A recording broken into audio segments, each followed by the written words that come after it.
Welcome back to Get With The Programming. I'm Chase Ingram. I'm Captain America. And along with me is Bill Grundler. Wolverine. We're going to talk politics. I'm just kidding. Yeah, let's do it. Let's do it. Wait, that's the Sevon show, right? Let's decide the vote. I'm just kidding. I'm on like a politic high right now because I just voted. Like, did you? 30 minutes ago. And it was so quick. I got home, took the kids to school, got home. Ashley helped me get the kids up in the morning, and I got home and she was like getting ready upstairs, like, oh, she's going to work.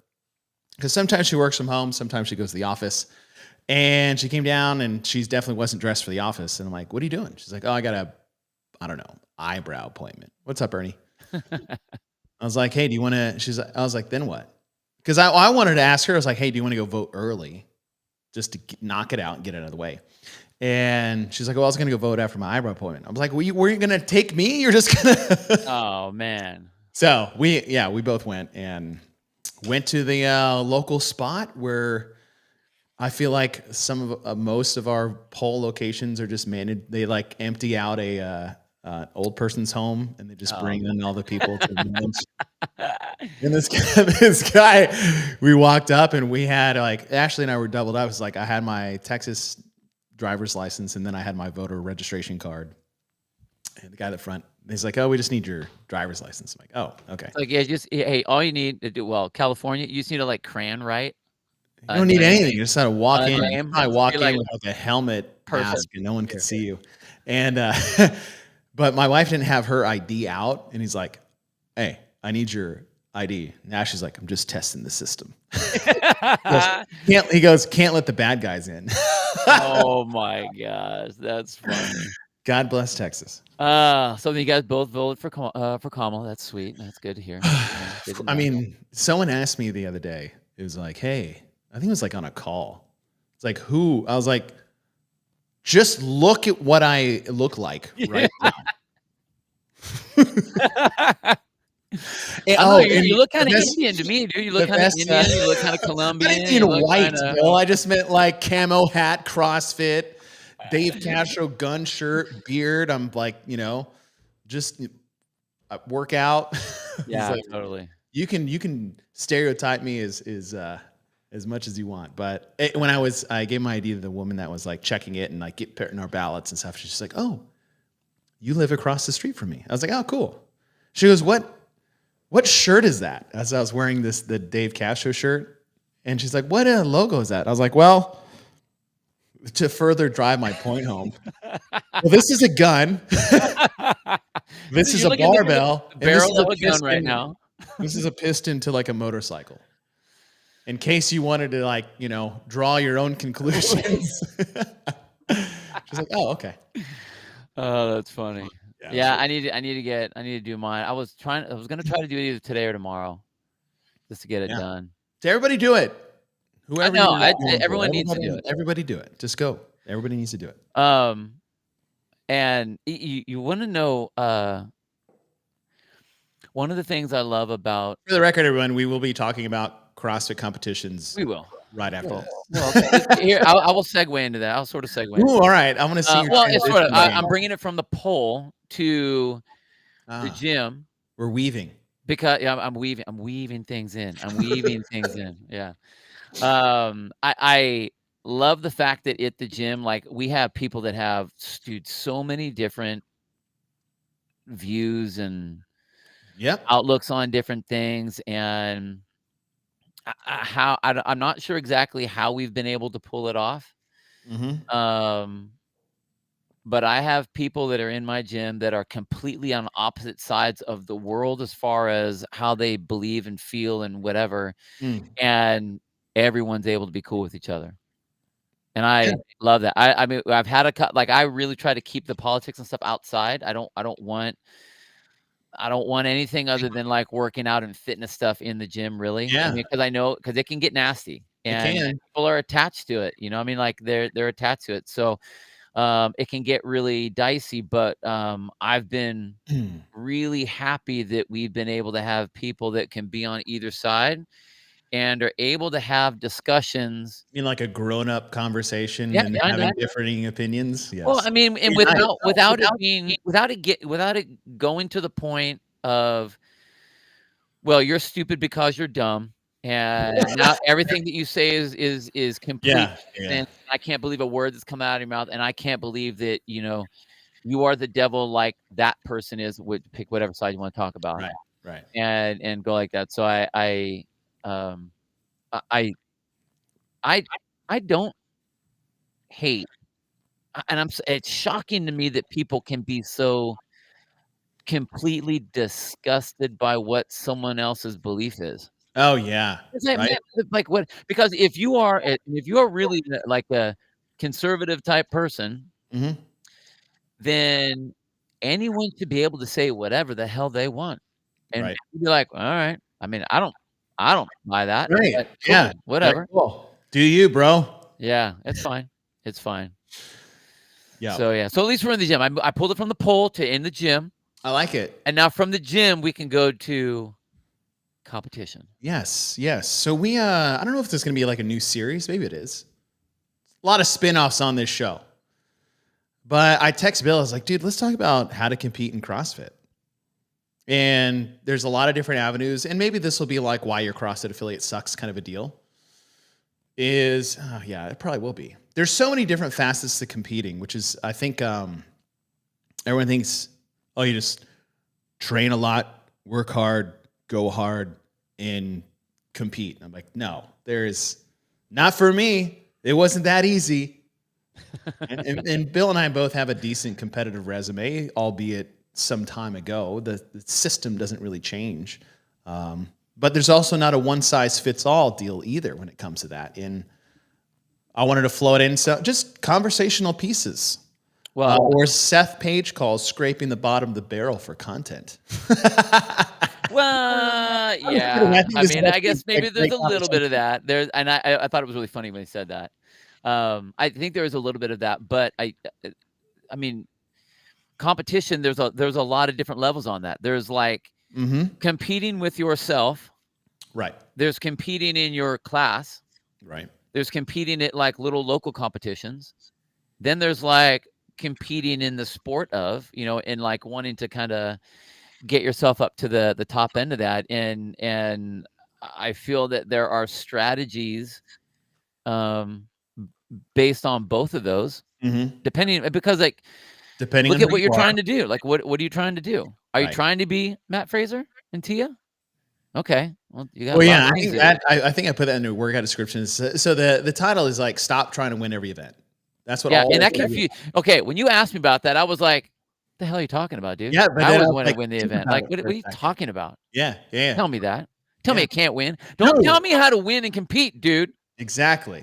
Okay. And so like in that really like once you take a step back, which is what our discussion will be today, is like, what do you mean by that?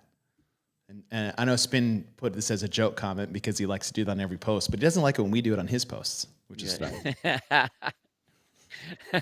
Is like only losers don't try to win every event or something like that, which is funny. Is this is more like how I approached every event I ever did competing and gym class stuff. And we can go like big picture, small pictures, like there's levels to this. Yeah. Is, for example, if I went out and tried to win the deadlift event, then not only would I still lose an event I was never going to win in the first place, I would do worse than I would have been if I didn't try to do that, because I would blow up over, like outpace my ability and do worse. And this is the baseline of the phrase of stop trying to win every event. And what we mean by that is like picking it, like if me and Bill were doing a swimming event and Bill tried to go out and beat me and there's 40 other people in there. Right? Not that I would win the swimming event, but if he went and tried to beat the swimmers in the swimming event, he would do worse than he would have if he had paced out that event and set himself up for success later down the line. Whereas like if that's an event that I can win, then I'll do my best to try to win that because I have the capability and ability to do that without any downside to it. Well, I think it all depends on what the other things are. like if you know that there is if you're trying to hedge against an event that you know is going to be bad, like, okay, we'll say for you're in a competition and Yeah. it's got swimming in there. Let's just say it's some competition and they have a swimming event in there, and they decide they want to pull the 21-15-9, 315 deadlift and the 30-inch box jump. How dare you bring that up? If they pull out that one, it's like, okay, Yeah. that will be the one that obviously It is the one. that is the one. That has a special place in your heart. My approach to that is stop trying to get last. Okay, but that's what I'm saying. So it's not about, are you trying to win? You need to do the best you can in that to at least hedge against some of the other people. Like, okay, how can I do, like, winning the event might be, I just need to be somewhere in the middle. Right. I cannot get last. Right. I got to stay out of the bottom 10. But I mean, I think the stop trying to win all events, it's not, trying to win is that. For you, it is that, because you can't be smashed. Right. Because now you have, like, if you are last, then you're going to have to be like Pat Vellner, who's like last in every swim, and then has to come out and pull himself out of a hole every single time. Exactly. And it's stop trying to win every event if you want to win the competition. Well, let me ask, do you think that that's not trying to win the event? No, I mean the event, the individual event. Stop trying to win event 1. Okay. When you have no business winning event 1, you have no chance to win event 1. So don't make yourself worse in losing points you need to win the competition. I think everybody should approach every competition to try to win it. Right? But what we see is, and this is where I made my hay as a competitive athlete, is that I knew how good I was going to be at certain events. The ones I knew I would be successful at actually stressed me out more, because, now I have to perform, I have to do well. This is one I can win, so I'm more nervous. And then the ones I knew I was going to do bad, there's a lot of damage control in there. And this is maybe more the sign of the times, because people weren't as good at this when I was competing. Right, yeah. But I would basically do the best at the event that I'm physically capable of. That was my only focus. What is the fastest I can possibly go in this event with my skill sets? And where I would benefit from is that if I would just run that race myself and maybe look at others who drive me a little bit more in the end. Like, I'm not talking about the inner competitions that happen. It's like, oh, I'm close. Let's see, do I got an extra gear? Let's try to find it. Yeah. And where I would do well is like, okay, then I would sit at 10th, and 20 other people were Johnny Dum-Dum out there, and we're just trying to win an event they had no business doing, and they blew up in the middle of it and did worse than me when they were all capable of being better than me. But I have better game plan.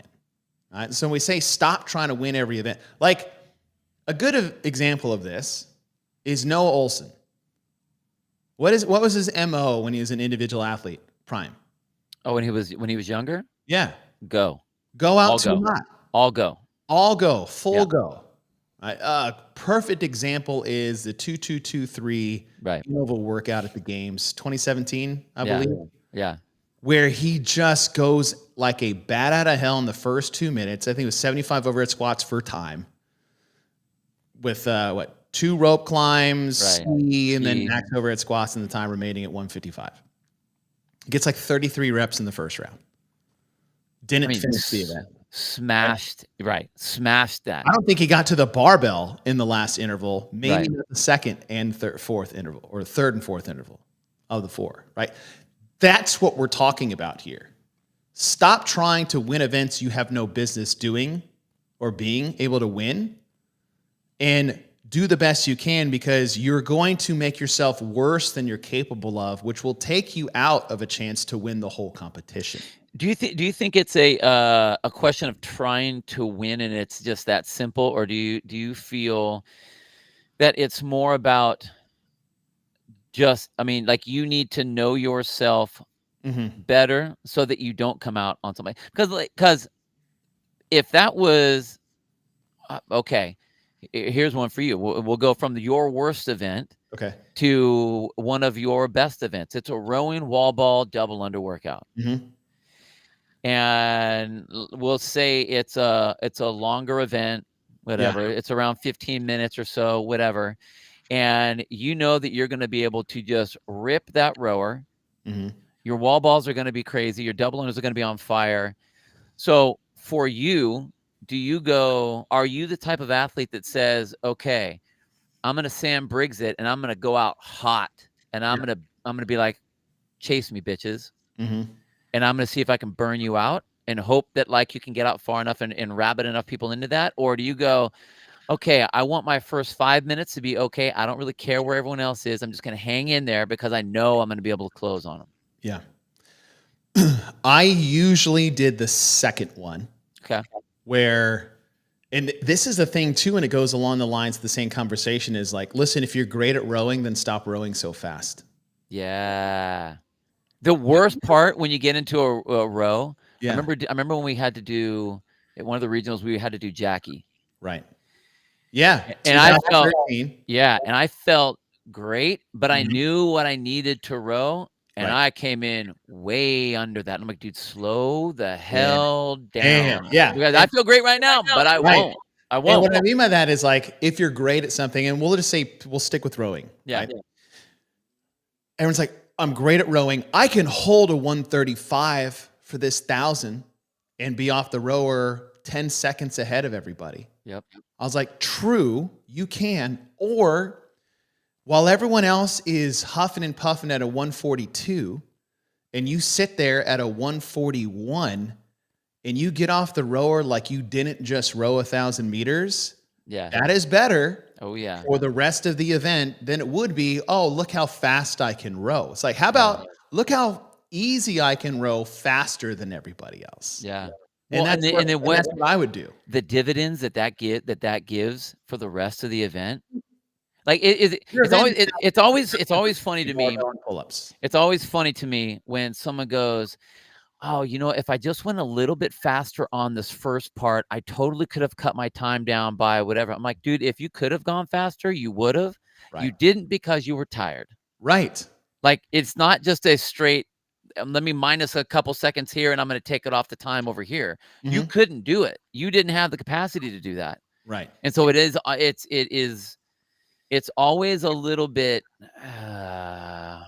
safer and or better. Right. To ride the reins just a little bit on the front end of any workout. And I'm talking any workout. Yeah. I mean, even something that's like 3 minutes long. Mm-hmm. There's still a pace to that. So there is an event that I did, and this was the 2011 regionals where they were all standardized for the first time. And the first event was the 1,000-meter run, 30 handstand push-ups, 1,000-meter row. I remember that one. Right. This is where kipping handstand push-ups got created, which we've talked about before. And this is just two examples. I was in the last heat. Well, maybe we'll get to this in a second too, of how people are like, oh, last heat doesn't matter. Like, it is the most important thing. Yeah. To be in the most important thing from a competitive advantage. So I was in the last heat, seating out of the open, and I knew at the time I was the best runner there. And I knew who were the best guys there. And so when we went out for a run, I intentionally ran to the front and ran a little faster to force everybody to catch me. And then once they caught me, I settled into a pace. And then every 200 meters, I would sprint a little bit and then make them. And what I wanted to do is just tire them out to do this rabbit chasing game. And they went for it. Yeah. Right. And that was one example of like, okay, maybe I'll go out and drag some people with me and just play the cat and mouse game. I did that because I could sustain that. On the opposite end, the same year in 2013 was the hundreds event. Yep. It started with 100 wall ball shots. I could do 100 wall ball shots unbroken. I don't want to say no problem, but it was without question I can do that. Yeah. I've already done Karen a couple times unbroken. What's 100? Maybe I'll do 50-50, 60-40. And what I was doing is being in the last heat, I was sitting there and be like, man, I'm watching people do these huge sets and they're getting off around the 4:30 mark, right? Because 20 wall ball shots, Right. You can do in less than a minute, right? Especially if you do an unbroken, but you could do like an EMOM worth. Like if you did every minute 20 wall ball shots, you get a 10-second break and you pick the wall ball back. Yep.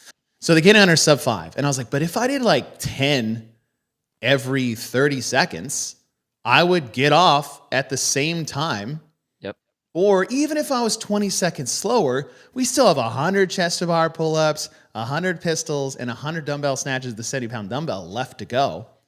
So to the same rowing pace is like I did 10s every 30 seconds, and I got to the pull-up bar at the 5-minute mark and was totally perfectly fine. Yep. Now, was I going to beat Rich Froning in that event? No, he beat me in that event, but I won that event at my regional. Now it's the South Central, and it wasn't that stacked of individuals, but I still had like a top 10, 15 time in the world because I was one of 2 people that finished that event there. Yeah. Yeah. That was, there were a handful, and this is like early day stuff, but there were a handful. And they do that now, right? Well, the 10s ain't going to fly 11 years later because everybody's super fit, but the concept of it. But the idea is the same. And talking about Rich, one of the things he did was when they had the 100 chest to bar, here's the best in the world at our sport at that time. Yep. Doing sets of 5. Yes. Same. And I was like, whoa, I know he can do. And I mean, I understood the idea of pacing too, but that was a drastic pace. And what was Dan Bailey doing? Yeah. 20. I'm going to do 25 out of the gate. We're just going to go for it. It's like, it's just hitting that whole thing. That was an amazing. The other thing that I saw one time, I think we were calling the NorCal regionals. I think it was 2014 because I think that was when I blew my knee out, and it was that the row, box jump over the chipper, the out and back. Yeah. Green dips in the middle and the deadlifts. Yeah, yeah. Right. Well, yeah, it was a long one. Whatever. It was. Yeah, that's 2014. That's 2014. Was it that one? Because we were in. That was that we also did Cincinnati too. We did the Central East that year. Did we call one with Chris Spieler one year? With Chris Spieler? No, he was in it. He was in it. We didn't call that. Well, I didn't at least, because that's when he was doing the Tabata. Right, that's what I was gonna say, and I couldn't remember which one it was. He did an entire event Tabata. Right. And so when you were talking the wall balls 10 on, like that's 20 seconds. And so I've played that. Like if I have a big set of wall balls, I will usually do that. 20 seconds on, 10 seconds off. Because it's 10 seconds rest. Oh, 10, yeah. 10 seconds rest. 10, 20, 10 seconds rest. And he did that with the whole event. And there was box jumps and everything. And he had an alarm. He had his little heart monitor, had an alarm, and like all of a sudden he'd stop at a weird. And I'm like, what's he doing? Yeah. Oh, the entire event. It was interesting because nobody was finishing that one. A handful of people did. No, not even close. All right, so I agree with the things that you're saying. I think it is difficult for the vast majority of people to do what you're saying, because the only way you can gauge yourself like that is to know exactly what your body can do. And you have to know not the where do you get tired? Correct. The absolute limits. Like where do the wheels come off the vehicle? Like yes. What's not bad. Yeah. Like you're imploding. Like, now. Oh, okay. There's the threshold. Right. I found it. Yes. Yep. And where should you be doing those things? Oh, in your affiliate, or when you're doing your training. In your training. You got to. You know how the reason why I figured out the chipper event, because I blew the doors off of myself practicing the hundreds event, and I got capped with like 20 dumbbell snatches in the bag. Yeah. That's how bad I did in practice. Yeah. Wow. So I knew, right? And you nailed it, right? And a part of this title is to create first, what do you mean? I'm a competitor. I should always try to win. I was like, no. It's a long game. Yeah. Right? And yes, in your training, you do those things from time to time. We're like, hey, listen, I know this is a long one, but let's just see where I think the line is here. Yeah. Let's see if it actually is. Yeah. Which sucks sometimes. Well, yeah. Yeah. Although it is kind of fun because I take that back. It's pretty awesome. Like, it's shitty while you're doing it because you're tired and it hurts and whatever. And, and it's an unsuccessful day. But like, to me, it is the greatest epiphany. It might not be the right word, but like this moment of enlightenment where you're just there. I hate the feeling, and I'm a bit there now because I'm just, I'm just working out and trying to get fit, and I don't really know like where my physical and psychological tolerance is at the moment. Right. Like, I'll take a story about this later, but of this morning's workouts, psychological tolerances hit really early in this morning's workout. Of guessing what's going to happen to you while you're working out. I hate that feeling. Mm-hmm. What's really cool is training to a level and putting yourself in these dark places to approach an event, approach a workout, and you're like, I know exactly what I am physically capable of, and now I can just do. It's fun. Yeah. You just got to go through those things before you get there. Well, and that's where it's very difficult to do that by yourself. To come up with the idea to do that. It's better. And I try to do this with some of my athletes as they're getting closer, especially like the big competition stuff, because they need to know. Like when I'm doing 1 rep max lifts. Yeah. Like, cool, I want them to get stronger, but I don't care about that. What I want to know is now what percentages can I use when they're in their workout part? Mm-hmm. So that I can decide what sort of capacity do I want them to have in that. And I'll say on this one, you must do these unbroken, all of them.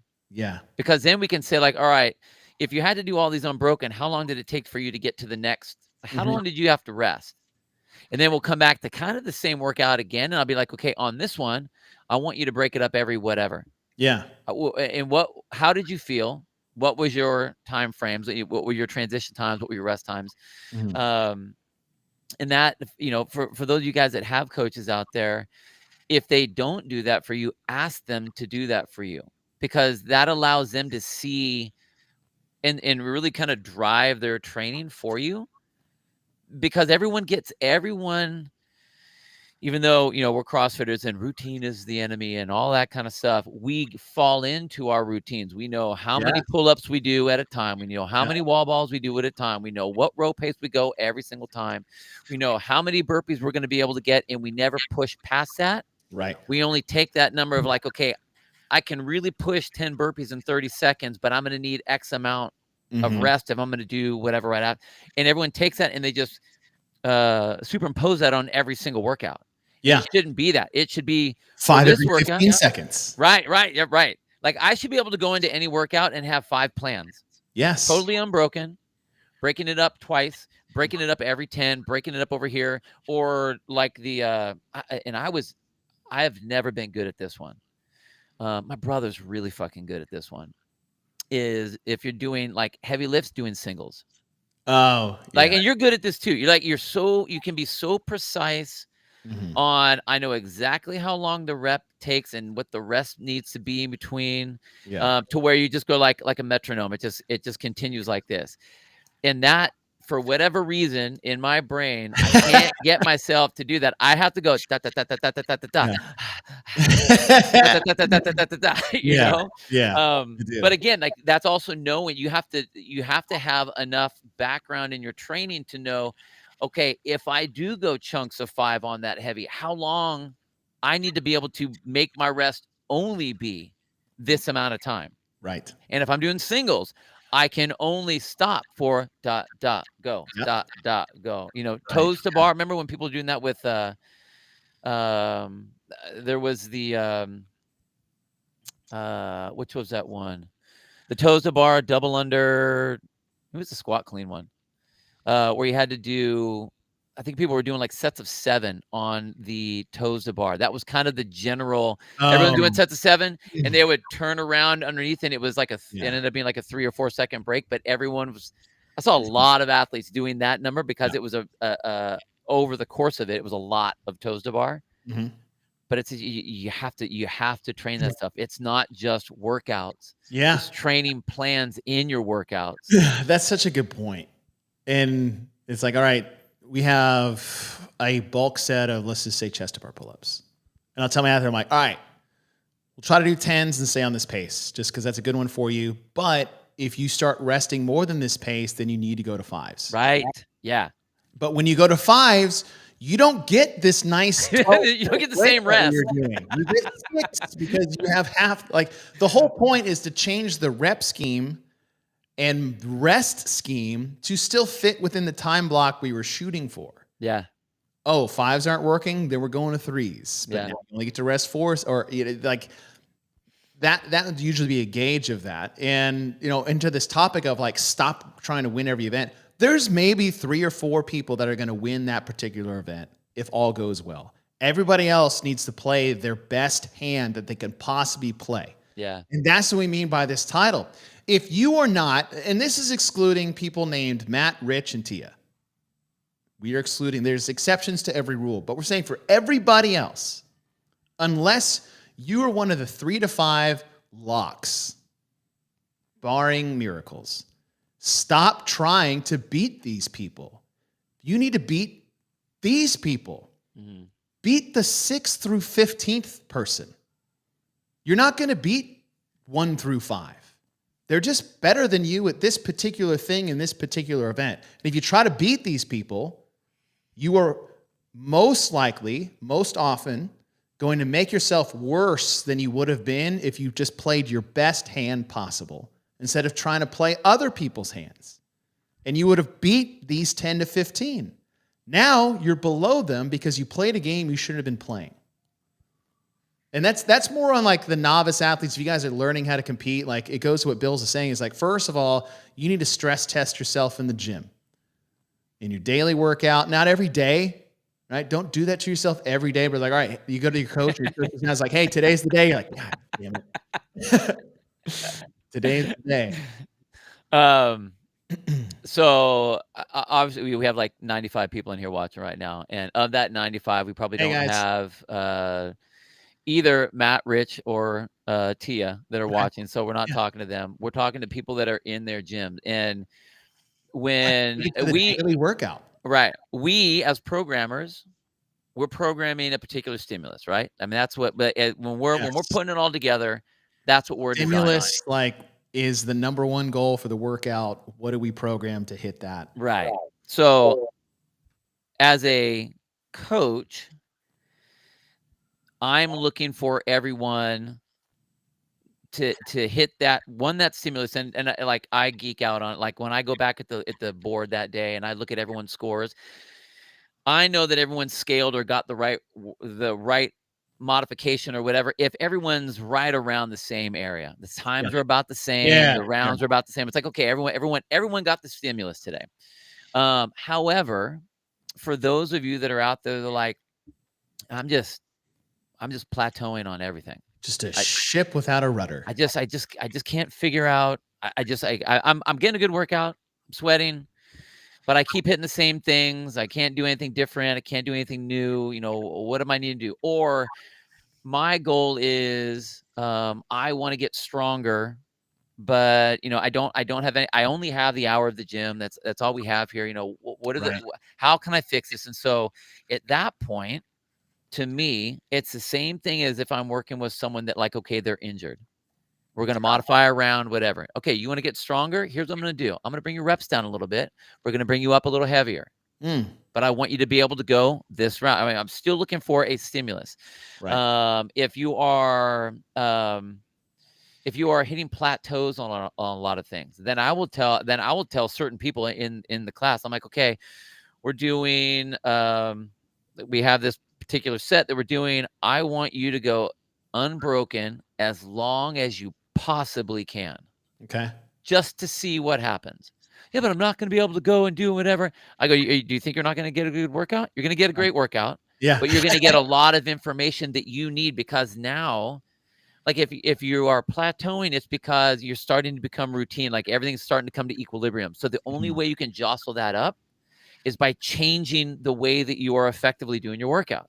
Yeah. So make it heavier and do more reps, or go unbroken as long as possible, or go the other way.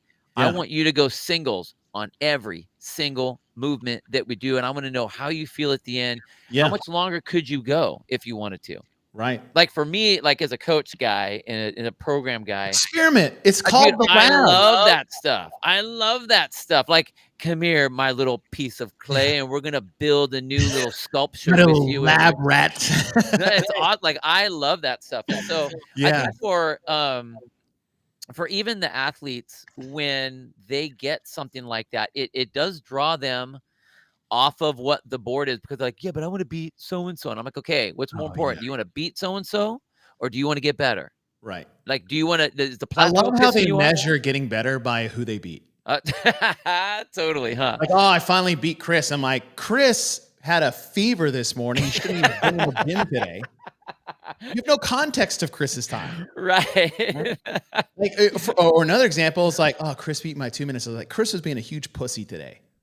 This time is not a reflection of Chris's ability. Right. Right. So like, why put your stock in that? I like the competitiveness. No, totally. I We're mean, all you got for to it. see like, okay, where You need should I be? Okay. All right. But that's a ballpark. Right. But I love being able to do those other little experiments. I mean, like, we programmers, we experiment. That's what our plan is. And we're watching the group as a whole and all the data points that are moving. And as long as we see that trend up, it's like, yeah, pat myself on the back, everything. We're doing a great job. But there's also individuals in there that you guys have your goals. You guys have certain things that you want, and you can feel what your body is doing or not doing more than we can. I mean, we can kind of see, but I mean, we might not see exactly how Still how know you're what's doing going or on whatever. under the hood. So tell us, like, hey, I want to get stronger. Hey, I want to get faster. Hey, how can I do these? I just feel like I'm getting crushed every single time. Okay, talk to me. Maybe we need to bring the weight down so that you are now working fast. Maybe, great, you're strong. Cool. But like, if you aren't able to do it, if you can do this weight, let's just say it's a 225 deadlift. Okay, you can do that. Cool, for 3 reps. But I need you to be able to do it for 20. Like, if you can't, if you can't do that, then one, okay, that weight's not right for you. Let's bring it down. And now, and just like, and you've said this all the time, is it too easy? Then lighten it up and go faster. Is that too light for you? Then go faster. Go faster. Do it all unbroken. Show me that you can do it all unbroken. Test yourself on that one. Adrian Conway said this once, and this was years ago, but I still remember it. He's like, have you ever done carry unbroken with a 20? They're like, no. I was like, well, all right, then pick up a 14-pound ball and do it. Right. What? I don't want to go lighter. I'm like, what are you afraid of? Oh, you want to get back into your sets of 20s and 25s? Is that what you want? Or is like, pick up the ball, don't put it down, because you need to know what it takes and what it feels like to do 150 unbroken wall ball shots. Yeah. By the way, if anybody is at a gym and they say, go get your wall ball and bring it over the wall, it's a medicine ball. Like, run into that wall head first, please. Sorry. I was triggering. Well, I mean, and even less than that. Can you do 150 air squats without stopping? Right. I think about that all the time. And I don't, honestly, at a certain pace, I don't think I could do it, because at least on a wall ball shot, I have a second break. Right. Not a second break, but a half a second reprieve. They'd be like, do 150 wall balls or air squats as fast as you can. I'm like, no. I don't know if I can do that without stopping. So I mean, like, intensity level. And that's I mean, that's an experiment that, honestly, before someone thinks that they're going to do carry unbroken, you better know if you can do 150 air squats unbroken. And everyone goes like, oh yeah, I could totally do that. Okay. Yeah. Do it then. Just do it first, then try it. It is like a clap at the top. Right. That's fine. That's fine. I was actually, and it was crazy because I was thinking about that. I do when I have the baseball kids that I work with. I always have them squatting, and especially like the 11 and under, we always are squatting. We always start off with squats, and they're all PVC pipes and all that kind of stuff. Right. But we'll do sets of 25 squats, and it's not fast because I want everyone that's really struggling. I want everyone to kind of to keep up with it. Yeah. And I'm going through the motion, and I'm counting, and I'm like, man, I'm doing 150 of these like without stopping. Yeah. Like that would be right. I wouldn't even. Like if it was Karen, it'd be like, okay, line them up, let's go. But 150 air squats, I'm like, wow, it just sounds hard. I don't know why. Worse than Karen. It sounds harder. It's so weird. I was just thinking about this when we're talking about like stop trying to win an event. Like what's another good example? Because we use Noah as an example. He's like he'd go out too hot and get not last, but like mid 20 when he could have been an easy top 5. Yeah. I'll take Laura Horvath for an example. It's a deficit parallel handstand push-up, right? The only thing she needs is to get top half. Let's just say in a field of 40, top 20. Usually she gets dead last. So if you take her and you say, don't try to win this event, because what would happen if she went out? It's like, all right, in order to win this event, let's just say it was the push-pull 2.0 at the games this year. What did those people who won did? Well, they went unbroken in all their handstand push-ups, and maybe was it Caroline Stanley that just went unbroken on the. All right, so then I go to Laura and be like, all right, if you want to win this event, you got to go unbroken on your first 50. What kind of advice is that? It's like, or you pace this out perfectly and get you a top 20.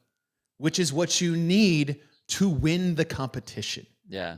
But if you went and tried to win that event, you would guarantee yourself a last place finish and have no shot at a top 20 because you would have had to go unbroken on all of these to win said event.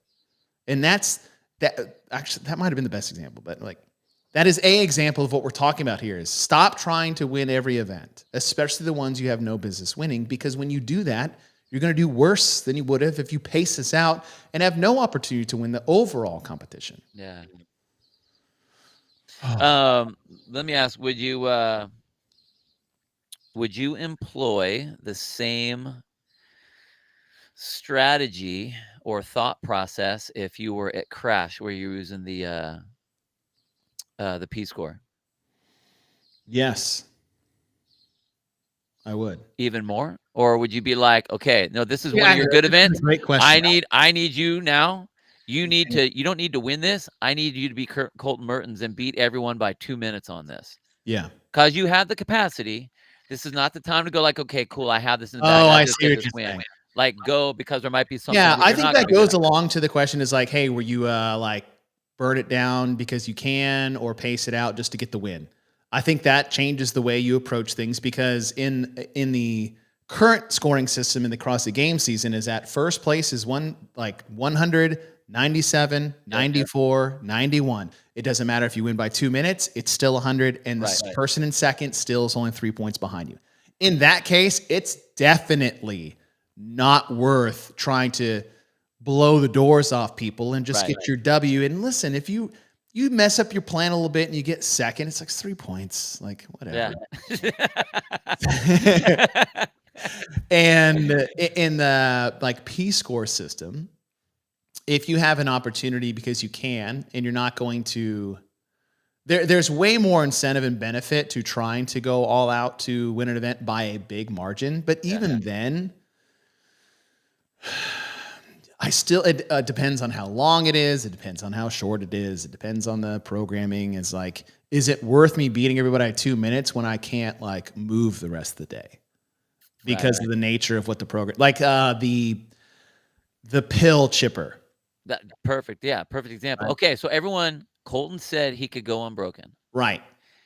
John really said, if he doesn't, then I'm never going to talk to him again. And he should be condemned and all of this stuff.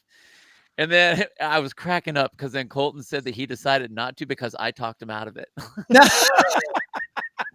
Yeah, what's the payoff? Well, that's what I was saying. I'm like, okay, I told John, I go, I could probably do it unbroken too. It would not be within that time frame. Right. You give me a day to do it. I can do an unbroken all fresh. But it's Yeah. like, what are you trying to do? And it's like, I think the way that Colton did it Mhm. allowed him the opportunity to win by 2 minutes over the rest of the field Right. because he did it that way. And not be trashed, Yeah. even if he didn't take the day. Oh man, that is such a good example. I had this guy, we were doing Grace, and I think I broke 130, and I held on to the bar the whole time.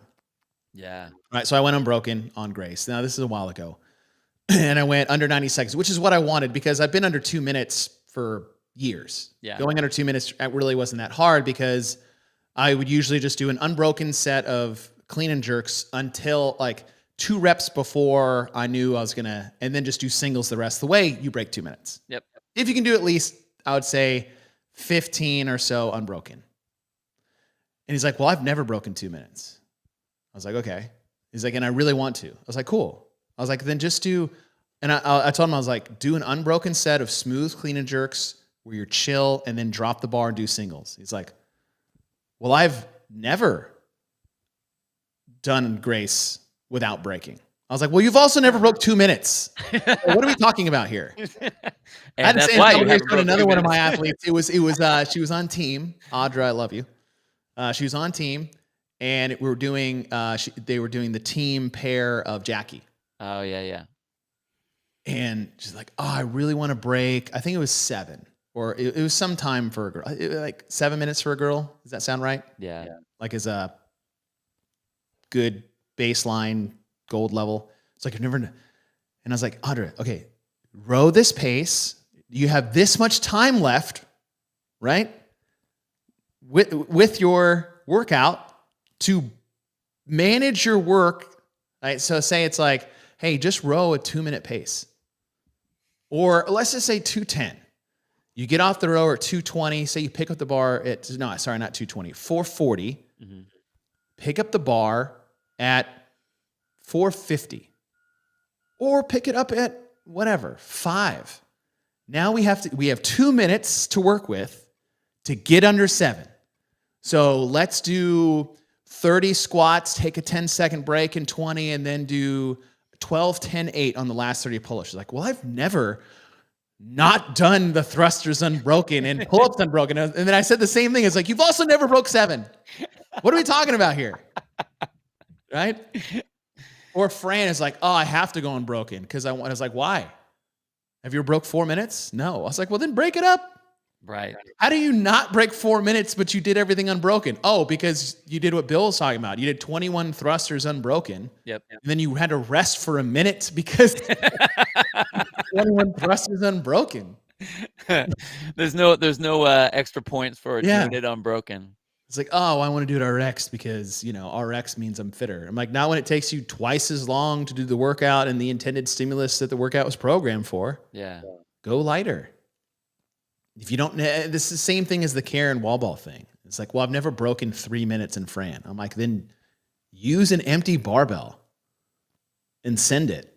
And you will actually get to feel Fran for the first time. Dude, seriously. And that just goes along the line, right? We're saying that for a workout chasing a stimulus. So, okay, well, the stimulus, just say that's first place. It's like, all right, well, how do we get there? It's not by going all out from the beginning. And if you want to have success in the competitive landscape, and this goes for a novice athlete all the way to games athletes as an example, it's like, you don't need to win any events to win the CrossFit Games. Justin Medeiros has proved that twice. Yeah. He won 1 event. But that's in the level 1. It's not the person who's the best at this one thing. Great. You did great at the running event in the 13 events that are at the CrossFit Games. But if you went 3rd through 10th the whole weekend, like usually at the end of the day, outside of the three-headed horseman, is that's how it's done. And where people fail at the games and they have the ability to is because they're trying to be Rich and win it. And Rich didn't win every event either, except on Sundays. He only won on Sundays. Right? And then Matt didn't win an event for a long time. Not a long time, but a few years. Right? And then Tia's Tia. Excluding those, You don't have to win events to win the games. You don't have to win events to make the CrossFit Games. You don't have to win events to make semifinals. You have to play to your strengths, the best possible hand that you have, and stop looking at everybody else's cards, especially in online competition. My goodness. Why do you think everyone, okay, so Pukey came from the idea that everyone just said, all right, coach would put up the workout. Yep. 3, 2, 1, go, and everyone would just go. It didn't matter if it was go as hard as you can. As hard as you can, right? Yes. 3 minutes, 5 minutes, 12 minutes, 25 minutes, it didn't matter. Mm-hmm. Do you think that obviously the capacity of that, or the being able to do that for any length of time, or maybe you wouldn't be able to find the results that you want. Do you think that people have changed that just because that's too hard, or people didn't like getting their ass handed to them on a daily basis? You mean now? Yeah. Like, 'cause I think now, I mean, everybody paces now. And I think honestly, I think everyone's overpaced. I think everybody's all right with that. I think everybody's overprogrammed. I don't disagree with that. Right? When you've got, like, you do a nice way of balancing strength and Metcon. Well, thank you. I Right? appreciate Like, that. you Being do a a level good 1 guy. I think AR kind of does that a little bit himself too. Yeah. I'm not a big strength Metcon everyday guy, but you have, like we've talked about this before, it's like the way you do it sets up nicely. The way I've seen it done in other places is absolutely just trash. Agreed. In terms of volume, parity between the two. It's like you're doing heavy deadlifts and now we're doing like push jerks for the Metcon. Yeah. What are we doing? Like one should lead, like one should almost be the warm up for the other. Whatever. It's going to get me off track. One, I think there's too much crap programmed all at once. There's way too much volume, way too much garbage that you can't attack a workout of the day when there's 3 days worth of working out in an hour. Yeah. You do have to pace. It's the same with volume, right? If you're doing games training, and this is a totally different thing, but if you're working out like a semifinals athlete or games athlete, is like you have to pace most of your stuff because you can't approach every workout with the intensity that you should. Well, this actually, I think it fits an isolated workout. I think it fits exactly into what you're talking about, because you can't. We already said that you have to know your body so that you can decide how to play your best hand. Yes. But if you're a games level athlete, or even worse, even better, an elite level, and I say that with air quotes because there's a lot of people that think that they're elite out there. Yes. If you are an elite level athlete, you tend to feel that you need to do more. Mm-hmm. And what ends up happening when athletes are doing more, and I see this all the time, especially with masters, I see this all the time, where they do a lot of stuff at, like, they're probably running like 65, 70% intensity. Right. And so what are they training themselves on? Right. Running at What are you 65 and conditioning your body 70%. to? And remember, if you go back old CrossFit stuff, it was the GPP that you have is for your sport, your career, your life. So anything that comes at you at whatever time, you're going to be ready for it. Now, if you need to be ready to have an all-out sprint or go fully unbroken on this, and you need to open it up, but you don't train that way, right, you're never going to be able to do that. And now you don't have that card in your hand, so you can't play it. If you're always training at 70, 80% because of the volume you have to manage, guess what that becomes after a while? That becomes your 100%. Right. That's what I mean. Because that's all you know. Your body is not trained to be at what your potential 100% is. And when exhibit A, when 24.1 rolls around with dumbbell snatches and burpees over a dumbbell, and you decide to ramp it back up to 1,000 miles an hour that you haven't done in the last year and a half, then you can't jump over a dumbbell by the end of the workout. And I'm using myself as an example that happens, then you end up getting wrecked.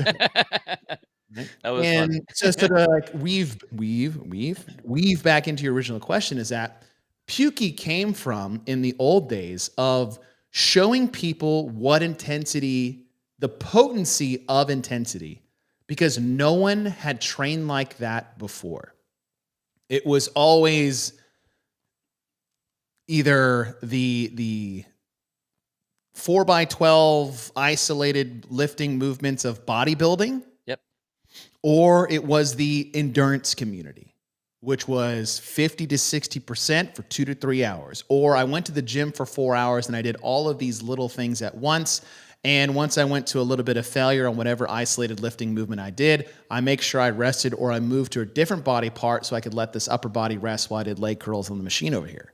But never once did anybody truly experience what intensity was in a very pointed, dedicated, sophisticated way, and to show that, intensity relative to physical and psychological tolerances, the potency of that in the best of ways, which we've talked about on the show, is that the adaptation you get from that intensity is faster, better, safer, more efficient, which is what efficacy means if anybody's gets stuck on that word level 1. And that's where Puka came from. It's like, hey, if you've never had this intensity, this may be the byproduct of what that is for a couple of times. But people would take that and be like, oh, well, you just work out until you puke. That's just like, no, that's not it can happen. Everybody should touch the sun every once in a while. And if you haven't, like you said, Bill, is you don't know what you're actually capable of. Right. And if you work out every day having no idea what you're physically capable of, and you just sit there at 10 and 2, driving 1 mile under the speed limit, like, where are you going? You may get to your final destination, but you're not going to get there on time as fast as you wanted to, and maybe everybody's gone by then.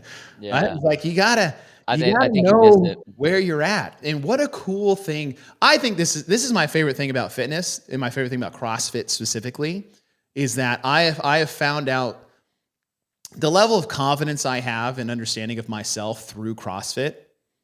It's funny how a workout will do that. It's like, oh, I found out how dedicated I really am to myself today. I found out how tough I actually am. I have confidence in actually how tough I can be. I've put myself in really bad spots and I kept going. The confidence that put into me in my social settings, with my family, with my friends, it's immeasurable. Right. Because now I have figured out so many things about myself. And I was going to tell this story this morning, is that you're a program, a workout, and after the first 30 seconds, you realize that it wasn't going to go as what you thought it was.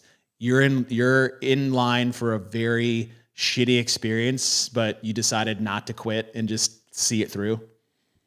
That was me this morning. How long was the workout? It wasn't long. I thought it was going to be like a 7 to 10 minute workout. It was 10 rounds. It was supposed to be heavy back squats, but I can't really heavy back squat right now because of my knee. So it was 3 back squats at like 275, 7 handstand push-ups, 10 rounds. So 3 heavy, 7, and just back and forth. So I did 7 goblet squats at 53 pounds. It didn't hurt my knee. I could get full range of motion. I did the first round. I did 7 and then moved to the wall and kipping. 7 came off the wall, looked at the clock. It was 48 seconds. And I was like, I want to quit. Like, I felt so bad. This is going to be a really long workout and it should have been really short. Because in my head, I was like, oh man, I bet somebody could do this in like 5 to 7 minutes. Maybe not that fast, but like sub 7. It like took me 15. But I didn't quit. I kept going. I was uninterested the entire time, pouting, but I saw it through. I'm so happy I didn't quit. Like I got a win from not quitting, but in the first round, I basically was like, well, shit. 9 more. Dude, I had the exact same story. Mm-hmm. It was on Sunday. Is that your? Yeah, you usually do those long ones, right? Yeah, I usually will do a long one, but I didn't think that this would be that long. I was more thinking sometimes if I don't get like a handful of workouts in, I'll like to do for lack of a better word, more kind of a bro sesh kind of. Dude, But I I'll put do them that. together. I call it cardio bro. Cardio bros. Cardio bro. I'm like, all right, what do it's like, I don't want to do that. All right, I'll get out the easiest piece of machinery there is. It's the C2 bike. I'm like 10 rounds, 500-meter on the bike, 10 dumbbell bench press and 5 strict pull-ups, WMG, fuck it. Right. Oh, dude, same. So I was like, at least I'm moving and I'm working out. I'm like, okay, I want it to be a little longer because I just want to burn some, just kind of get on, burn some for a little while. And I'm thinking like a half hour. Like, okay, I should be able to do this. I had 15 calories on the assault bike. Okay. 10 weighted push-ups. So I had a 45-pound plate on my back. 10 weighted push-ups. Do you do that solo? Like, or do you just like? Oh, sorry, I just throw it on my back. Okay. It's not that hard. No, I get it. And then I did 10 strict pull-ups. Oh, there we go. Right. And then I did 10 dumbbell press, strict dumbbell press with the 50s.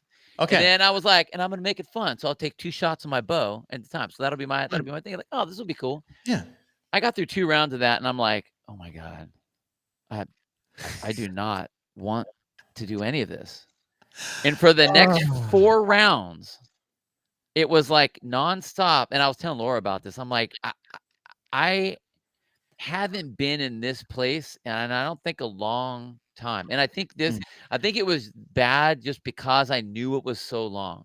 Yeah. And I was having all the conversations of, hey, you know what? You're doing fine. You could just stop now. It'll be okay. You had a rough week. You didn't sleep that well. It's just better if you just go ahead and finish this one up. Why don't you just go to 30 minutes and stop there? I'm like, I had so many arguments with myself. I made it through. Was it the most arguments on the bike? You know what? Honestly, no. And I which I was kind of surprised about. But what it was is like the 15 calories I was running at like 80 revolutions a minute. So like it wasn't bad, but it was just enough that like it all kicked in right when I got off the bike. Okay, yeah. And then it'd be like you got to the like crappier parts. You're like, right. Okay. Well, it's like, so then like I'd get off the bike and I'd go down to the ground and I'd be putting the thing on my back. So it's like this long transition where I have plenty of time to be like, yeah, dude. It was just so dumb. Dude, that happens. I feel like people don't know that happens more often than they might think. Yeah. Like that. Rarely these days am I waking up at 4:45 in the morning and getting to the gym being like, yeah, hell yeah, let's do it. I'm like, no, I don't want to do it. I do my PVC pipe and I do my pass-throughs and I get my red band and I do my pull-aparts and I'm like, maybe by the end of this warm-up I'll be inspired to work out. But right now I just want to go home. Yeah, it's hard. It is really hard. But those are the wins for sure. Like when you don't want to do it anymore and you continue to go, that's a win. Those are would you say those are the biggest wins? Not. I'll give this. That is a mental win. Which is a big deal. Yes. Because if I feel good and I'm in training mode and it's like, I know I'm going to be there. So getting there is not a win. It's like, I have to have an exceptional score for it to be a win that day. Got it. But if I'm in and I've been having a rough time and I haven't been able to hit them the way I want to hit, and I'm in the middle of it and I do not want to do it, but I can get through that. I come out on the other side and every single time. I don't always, like Laura will be like, I felt great afterwards. And I'll be like, okay, well, I didn't necessarily feel great, but I was like, fuck yeah, I'm glad I made that. Like I really needed to make that. And I'm glad that like that's that calling yourself out for reals. Yeah. And being like, okay, it wasn't a great showing, but the other side of that would have been no showing. Yes. So I'll take that. All right. So this is what I mean. The biggest wins are like PRs, actual wins. Those things jack me up. Yeah. And I'm like super pumped. You gain a lot of confidence there. I would say, and I'll just say this for myself, the days where I'm like that, where all I want to do the entire time is quit, and I don't, and I get to the other side of it, I think I have more growth on those than I do on like the wins. Because like if I get a PR, it's like I was expecting to do that. I really wanted to do that.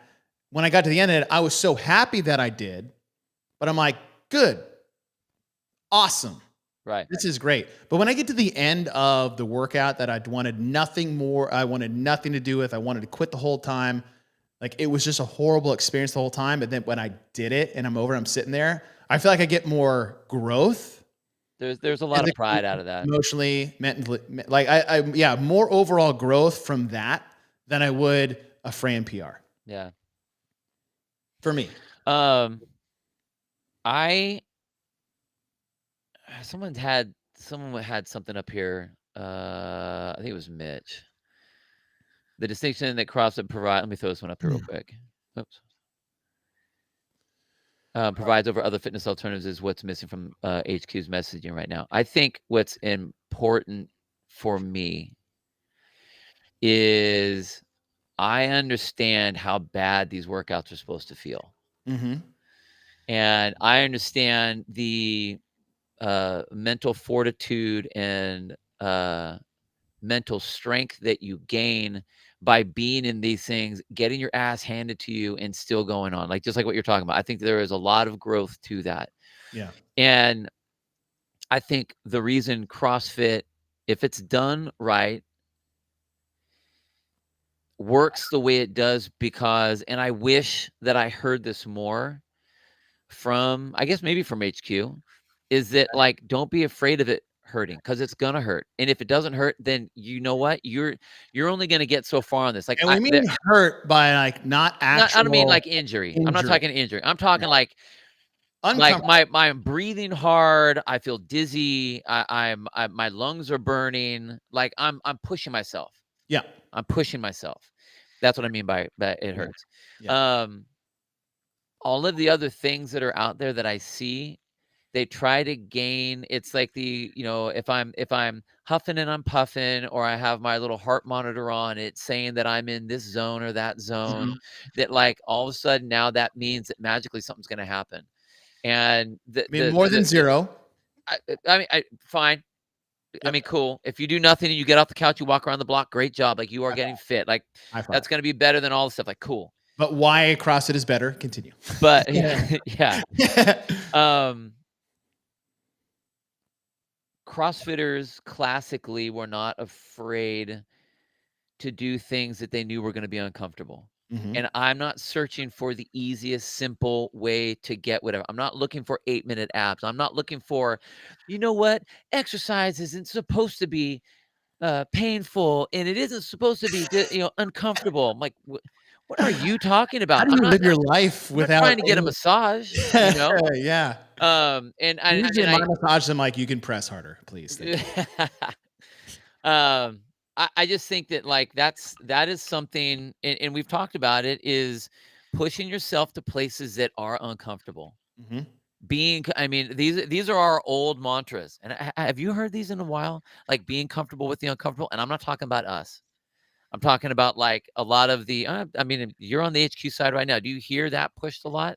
Because I don't hear that much. Well, in my setting, to be fair, that is not really an avenue we talk about just because it's affiliates. Okay. If it was the training department, then I would hope I'd hear that. Things like that. I hear, I mean, I hear a lot about virtuosity, but virtuosity and being comfortable with the uncomfortable used to be like on the same page. Not like we're always chasing. And over here it's I wish we would lean into that. I mean, and that's me wanting the grittiness of CrossFit. Like I really like that. That's what drew me to it. Was same. I don't want to do something that's easy. Because for me, like I never ever had the mentality of like striving to be mediocre or striving to be average. I'm an athlete, man. strive to be the best. Give me the hardest one. What's something you tell me I can't do that? Let me try it then. Right. Line it up. That's the crazy thing we're doing today. All right. Yep. I guess we're going for it. Yeah. I love that stuff. And even if you miss, like you didn't feel like you really failed. No. Like, at least I didn't puss out. Well, I have that discussion a lot with people telling me that like my program is like, you're gonna scare people away with that. I'm like, why? I mean, every workout is redesigned for every single person. I go, but we Inferno set the bar up here. Same. Because if you shoot to the bar and you just miss it, you're right here where everyone else was trying to get down here, because everybody can do it. If you bring the bar down to people, they have nowhere to go. Nope. If you put it out of reach, it allows them to move towards something. Always. And we say this a lot. We just talked about how CrossFit and me doing that has dramatic effects on my everyday life. Just by raising the bar in people's 1 hour a day workout, like, okay, now go outside the gym. 23 hours left in the day. Yep. Do you feel like the world should lower the bar to where you're currently at? Or do you feel like the bar should be raised so you actually strive for something better? And right now we live in a lower the bar to me society. Totally. Not entirely, not completely, but there's a lot of that. The main narrative out there. There's a lot of that. I think the main narrative, like that's mainstream. Oh, well, we don't want you to feel uncomfortable. Well, we don't want you to feel less than, or we don't want you to feel demeaned, degraded. I'm like, you're doing that. Yeah. By telling them that. I'm like, hey, you are not like, hey, number one, I know you're not happy with where you're at, which is why you're in here. Yep. So let's get you to where you want to be. And I'm like, hey, I'm going to bring the bar to you because you're short, fat, and out of shape. It's okay. I'm like, hey, we're going to feel short, fat, and out of shape for a while because the bar's here. And guess what? You won't be that after a while. No. You'll just be short. Yeah, I can't fix that part. Sorry. I can't fix that part. Oh, man. But that's where the coaching aspect comes in. That's your job as the coach. That's your job as the owner. Is like, you guys are stewards, you're shepherds. You guys are the gatekeepers to people's health and happiness, all wrapped into fitness. Right? But it's not easy to do because it's not easy. It's not meant to be easy, and it should never be easy. It will always get harder. Fitness is Tetris. Life is Tetris. It's just going to get faster and harder, then eventually the game's over. But man, I want to live at level 99, not sit there at level 1. Boop. Beep. Yeah, you're totally aging yourself right now. I am. Says the old guy. It happens. Yeah. I guess that kind of weaves back to the original stuff we were talking about. Like you have to be willing to put yourself in those uncomfortable positions, because otherwise you can't test yourself to know what your hand is that you have to play. I like that. Yeah. You know what I mean? So like that kind quality weave, wrap us back to the. You like that around? Wrap around to the top there, like that. Yes. If you go like perfect example. The whole reason how you compete is that you know exactly what you are competing, what you're bringing to the competitive table in terms of skill set, strength, attitude, all that. All right, here's all my weapons for this event. All right, oh, it's long. I'm like, okay, I got that one. It's heavy. I'm like, oh, fuck. All right. Nice field. All right, we're back in the game. Okay. I know who I'm competing against. I'm like, that person has all three. This is the middle one. This one's hard for me to do. Okay, I'm not going to win this event, so I'm not going to try to win this event. What I'm going to do, because I know exactly what I'm capable of, because I did all the things we've been talking about the last 30 minutes, I've pushed myself to the brink in my training. I know exactly what I am physically capable of, and I know exactly what I can do with this set, or this set, in these combinations and everything in between. Now, here's the best hand I can play for the fastest time I can do. Not that can be done, that I can do. And then I will place the best I can possibly place, because I cannot control what other people do in CrossFit. That is not what this sport is. You have to play your best hand. But if you play other people's hands, you're not playing your best hand. So if you try to win an event you can't, you will get worse. But if you try to play the best hand you have, you will do better and put yourself in a position to win the whole thing. But it's got to start in training. Bow on the top of the box right there. Pap. Weave. Dude, we dropped enough hints on who we're voting for. Oh, wait. I thought we were just talking about Joe Rogan. He's not running. No, I'm talking about basketball. Basketball season starting YMCA, the old weave. Yeah, that's what I'm talking about. Yeah. All right.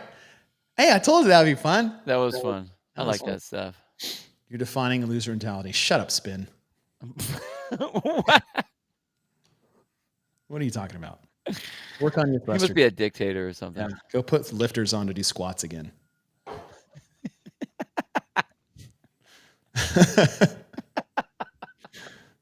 P.S. If you guys are going to be on YouTube tonight, the barbell spin will be tonight at 6:30 p.m. Central, 4:30 p.m. Pacific. And Spin, you can let us know if that's correct. Let's see what the topic is going to be. Can we search the barbell spin?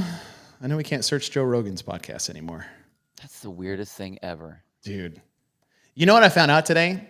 That on the emojis that you can type in on YouTube. Yeah. I was trying to find the American flag emoji. Not there. Really? Nope.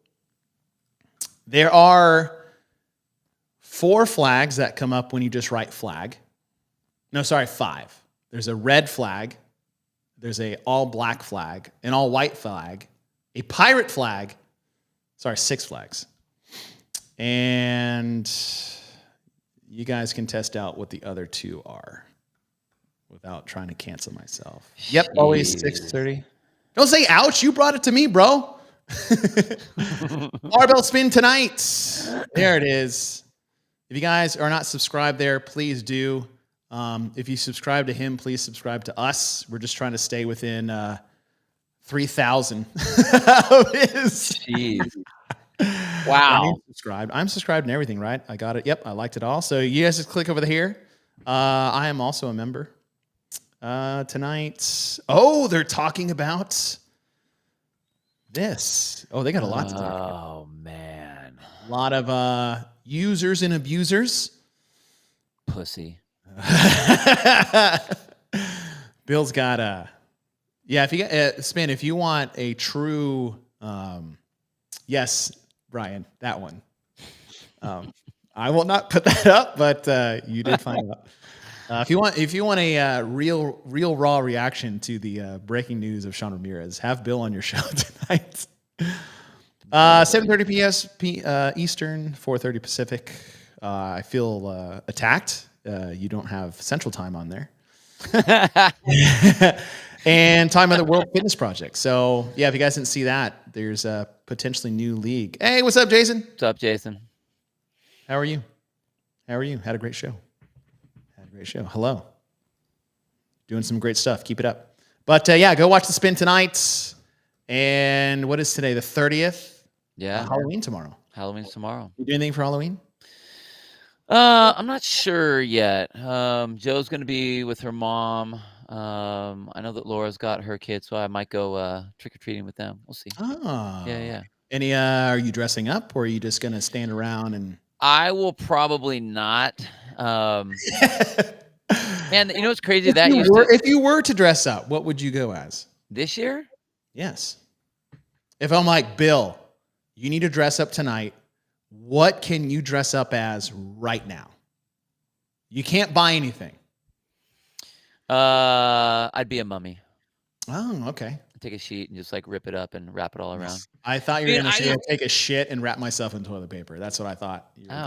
Dude, I'm not like a grumpy guy about it. I used to love Halloween. It used to be one of my favorite, like, because I would go all out.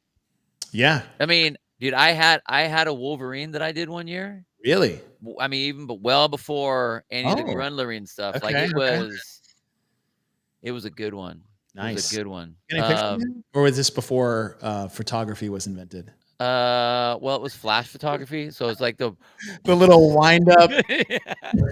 I probably have a picture of it somewhere. I'd like to buried. see It. it. I'll see if I can find that one. I have a Captain Stogie, America one. smoke coming around. I made like the blades, sweet. everything. Nice. Yeah.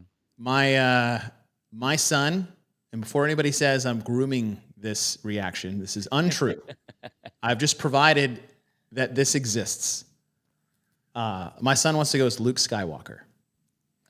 Yes. I think he's going to be a good-looking young Luke, like dude. a New Hope Luke. Luke. 100%.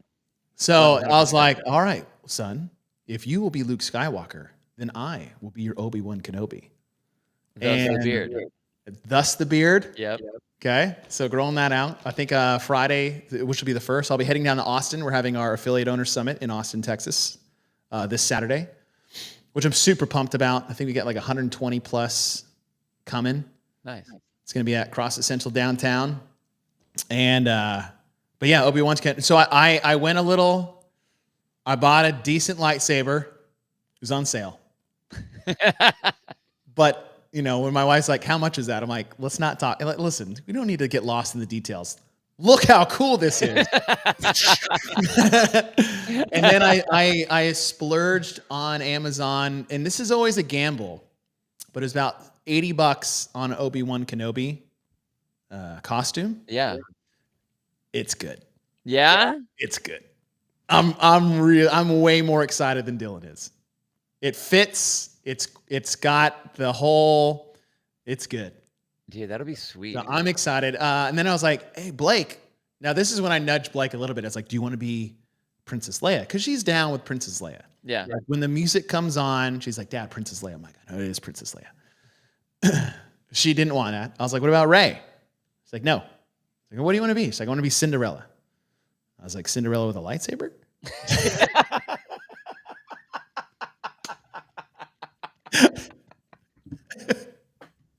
Now, I bought Dylan like a pretty, like, you know, the adult ones that are like the hard plastic screw ones. Like that's what I got. It's pretty good. It's really good, actually. And then I found kid ones that are not like the flip out ones. It's like a kid version of that, but like $20. But it came in a double, and there's a green one and a blue one. I was like, maybe I'm gonna bring the blue one because I know we're gonna be 20 minutes into trick or treating tomorrow. Someone's gonna. And me and Dylan are gonna be rocking the green sabers and fighting each other, and then Blake's gonna be like, "But I wanted one." I was like, so I bought two. I'm bringing it with, and then Ashley is going as like a new age fairy godmother. So she's got like this whole blue like Lululemon outfit, tights, but with like a hood. So that'll be us tomorrow. Right on. Very cool. But I'm pumped. I love trick or treating. Trick or treating with the kids is so much. It's so fun. It's so fun. My kids are 6 and 4, and the fact that Dylan like on his own. The first one is like he wanted to be a dinosaur. I was like, you've already been a dinosaur. You got to pick something new. It's like, fine, Luke Skywalker. I'm like, say less. Purchase. And done. And done. I'm excited. That'll be fun. But thank you guys for joining us today. Thanks for joining the conversation. Watch the barbell spin, the spin tonight at 6:30. Always a good time with those guys. Man, I'm really starting to enjoy blind rankings more and more. Like it gets me every time. Because at first I was like, well, it's like I don't want to rank because I don't know what they are, and then now I'm like, Dad, don't put it at 2. You're only leaving yourself with 1 and a 4. You have no idea. So it's been fun. But yeah, they'll be talking about the newly released dinosaur with a lightsaber. Damn. Well, now we got both. So there you go. Safe. Next year. Velociraptor with lightsabers. Could you imagine? But yeah, we're talking about the World Fitness Project. Yeah. I thought that was weird they named it Project. That's like to me that's kind of like that. So a lot of things. They'll be talking about drug testing, drug bans, World Fitness Project, blind rankings, I'm assuming. Yes, Colton. Yes. Surrender. Colton. We need to get Colton on the show if he ever wants to. That would be fun. You got to get him fired up. Yeah, you have to have. I've never met anyone that's like so like calm and reserved and whatever, but then all of a sudden you light him with just the right sort of push, and then it's the most mellow trash talk mic dropping. Like dude, it's fucking Mellow so trash talk. fun, dude. It's so good. Like, Like I'm gonna beat your ass. And I'm like, you don't just even keep have talking, man, because like I'm just digging it right now. I just keep saying things. It's awesome. Oh, that's right. Colton, congrats on your crash win. Congrats on your Stud. crash win. All right, guys. Thanks for joining us. Happy Halloween. Watch the spin tonight. Have yourself a great day. Be safe. Have fun. And stop trying to win every event.